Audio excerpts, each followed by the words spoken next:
வணக்கம். நீங்கள் பார்த்து வந்த இந்த வீடியோ ஜனநாயகத்தை நசுக்கக்கூடிய வீடியோ. டெமோக்ரஸி, இந்த நாட்டு கான்ஸ்டியூஷனில் எந்த அதிகாரம், எந்த உரிமை இந்த நாட்டு மக்களுக்கு கிடைத்திருக்கிறதோ இந்த நாட்டு விவசாயிகளிடமிருந்து அதை பறித்திருக்கிறார்கள். விவசாயிகள் எத்தனையோ கோரிக்கைகளை 15 மாதங்கள் வரை அமைதியாக போராடிய பின் கூட அவர்களுடன் எப்படி இந்த நாட்டு அரசாங்கம் செயல்பட்டு கொண்டிருக்கிறது என்று நீங்கள் பார்த்தீர்கள். அடுத்த வீடியோவை நீங்கள் பாருங்கள், உங்களுக்கு புரிய வரும் எந்த அளவில் அவர்கள் வரக்கூடிய அந்த பாதையில் ஆணிகளை விரித்திருந்தார்கள். அந்த ஆணிகளை இந்த நாட்டு விவசாயிகள் பிடுங்கி வீசிவிட்டார்கள். இந்த நாட்டு அரசாங்கத்தின் அராஜகத்தை பிடுங்கி வீசிவிட்டார்கள். இன்னும் எத்தனை நாட்கள் வரை தான் நீங்கள் அடக்குமுறையை கையாள முடியும்? ஆங்கிலேயர்கள் சென்று விட்டார்கள், ஆனால் தன்னுடைய புரோக்கர்களை இந்த நாட்டிலேயே விட்டு சென்று விட்டார்கள். அன்னைக்கு ஆங்கிலேயர்களுக்கு அடிமையாக இருந்த ஒரு அரசியல் கட்சி, அந்த காலகட்டத்தில் சுதந்திர போராட்டத்திற்கு எதிராக இருந்த ஒரு அரசியல் கட்சி இன்னைக்கு என்ன ஆங்கிலேயர்கள் செய்தார்களோ, அவர்களிடமிருந்து எதை அவர்கள் கற்றுக்கொண்டார்களோ அதை தான் செய்து வருகிறார்கள். இந்த குற்றச்சாட்டை நான் எடுத்து வைக்கவில்லை, இந்த நாட்டில் இருக்கக்கூடிய விவசாயிகள் எடுத்து வைக்கிறார்கள். ஆங்கிலேயர்கள் எந்த அளவில் அராஜகத்தை செய்து வந்தார்களோ அதே வேலையை தான் இன்றைக்கி மோடி அரசாங்கமும் செய்து வருகிறது. நேற்றிலிருந்து ஒரு மிகப்பெரிய ப்ரொபகண்டாவை இந்த நாட்டு அரசாங்கம் கையில் எடுத்திருக்கிறது. அந்த ப்ரொபகண்டாவை பற்றி நான் பேச போகிறேன். எந்த அளவில் கோதி மீடியா இந்த நாட்டு அரசாங்கத்தை சப்போர்ட் செய்து இந்த நாட்டு விவசாயிகளுக்கு எதிராக தவறான கதைகளை, கட்டுக்கதைகளை உங்களுக்கு முன் எடுத்து வைக்கிறார்கள். அனைத்தையுமே நாம் உடைக்கப் போகிறோம். ஆனால் அதற்கு முன்பு உங்களிடம் இப்போ அங்கே என்ன நடக்கிறது என்கிற ஒரு தகவலை நான் கொடுக்க ஆசைப்படுகிறேன்.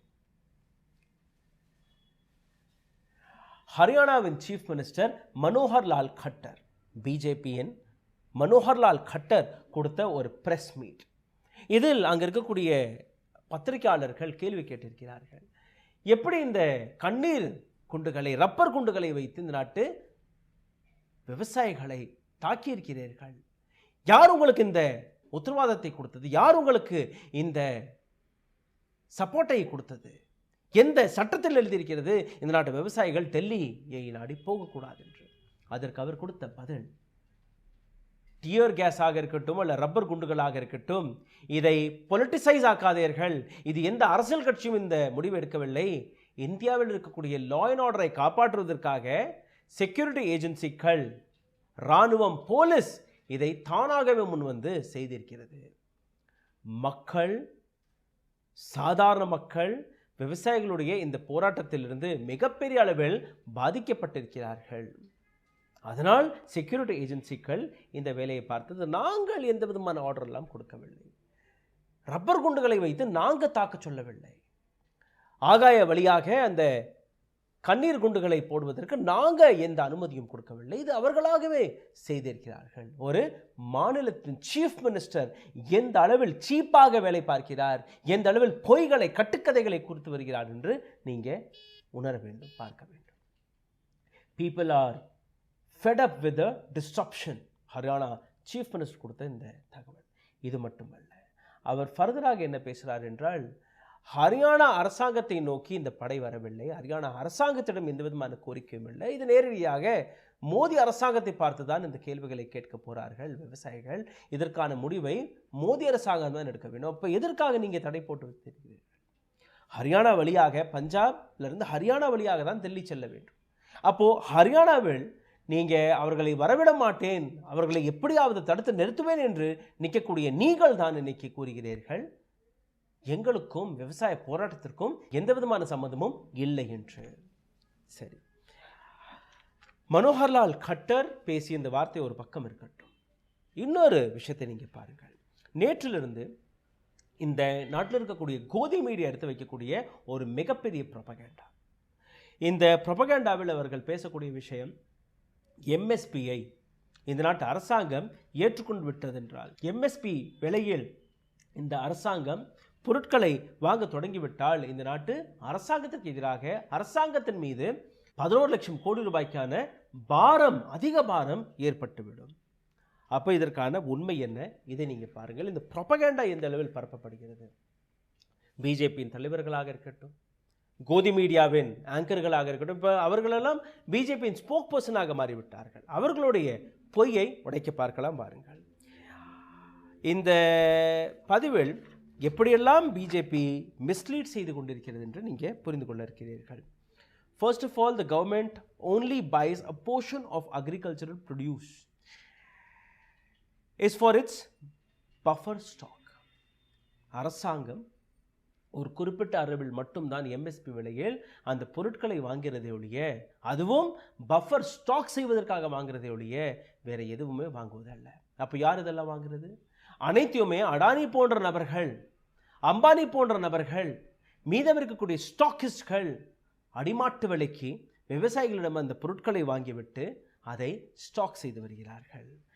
எம்எஸ்பி விவசாயிகளுடைய ரீசனபிள் பிரைசிங்கை, மார்க்கெட்டுடைய விலையை நிர்ணயம் செய்யக்கூடிய ஒரு மிகப்பெரிய டூலாக மாறும். இதற்கு மேல் விலைவாசி அதிகரிக்காது. ஒரு குறிப்பிட்ட தொகையில் நீங்கள் வாங்க தொடங்கிவிட்டீர்கள்னா ஒட்டுமொத்த மார்க்கெட், ஒட்டுமொத்த சந்தையே அந்த விலையில் வாங்க தொடங்கிவிட்டது என்றால் ஒரு ஃபிக்ஸ்ட் ப்ரைஸ் கிடைக்கும்.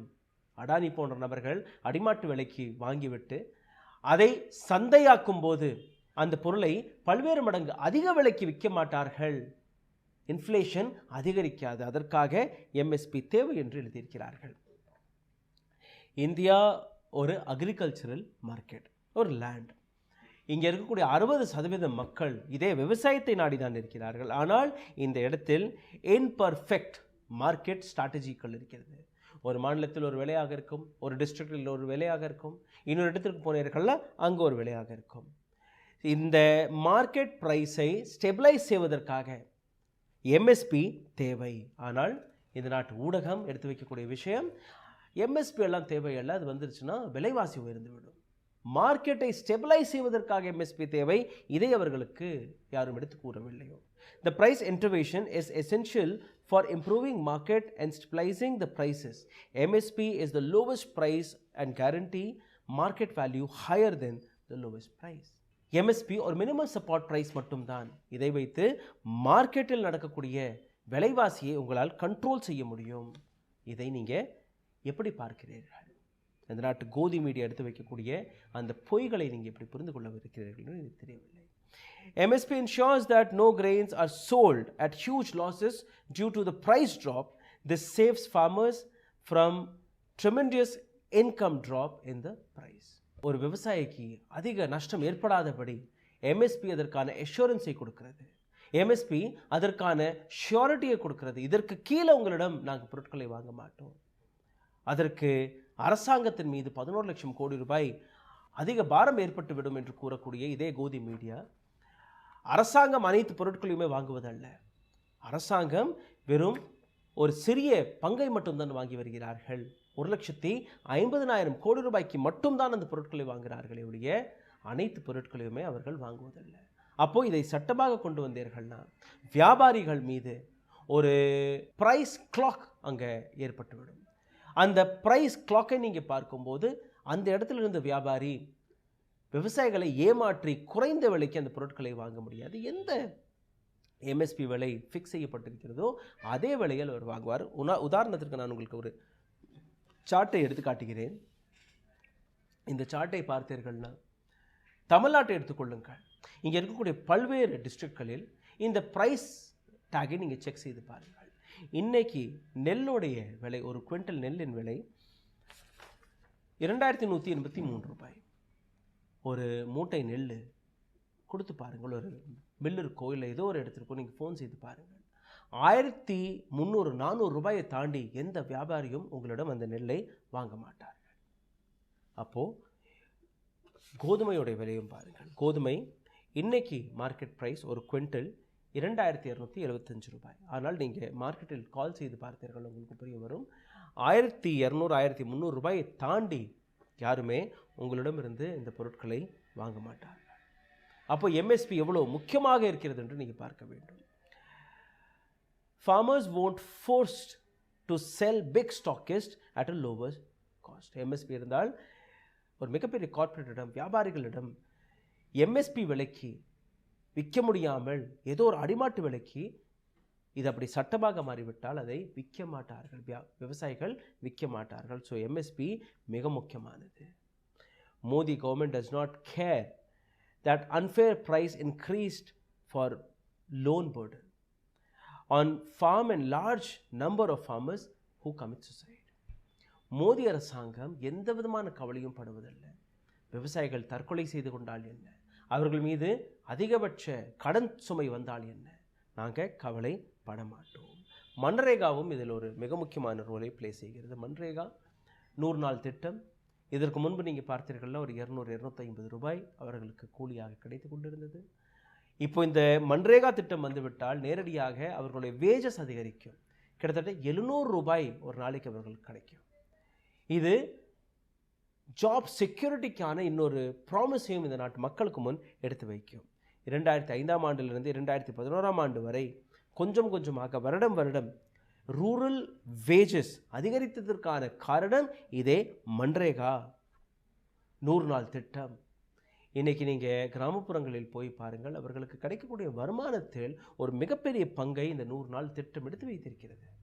இது போன்ற பல்வேறு விஷயங்களை டிஸ்கஸ் செய்யாமல், டிபேட் செய்யாமல் இந்த நாட்டு அரசாங்கம் அதை ஆம்பிளிஃபை செய்யக்கூடிய வேலையை இந்த நாட்டு கோதி மீடியா தொடர்ந்து செய்து கொண்டிருக்கிறது. விவசாய போராட்டத்தை பற்றின உங்களுடைய கருத்துக்களை கீழே கமெண்ட் பாக்ஸில் எழுதிவிடுங்கள். இந்த வீடியோ பிடித்திருந்தால் லைக் செய்யுங்கள், ஷேர் செய்யுங்கள், இந்த சேனலை சப்ஸ்கிரைப் செய்யலாம். இதற்கு மேலே விவசாய போராட்டத்தில் கலந்து கொள்ள முடியாத நபர்கள் ஏதோ ஒரு வழியில் இந்த போராட்டத்திற்கு ஊக்கத்தை கொடுங்கள், இந்த போராட்டத்தை சப்போர்ட் செய்யுங்கள். நன்றி, வணக்கம். ஊடகம் கார்ப்பரேட் அரசியல்வாதிகளின் கைப்பாவையாக அடிமைகளாக இருந்தது போதும். இனி சாட்டை எடுத்து சுழற்றும் நேரம் வந்துவிட்டது.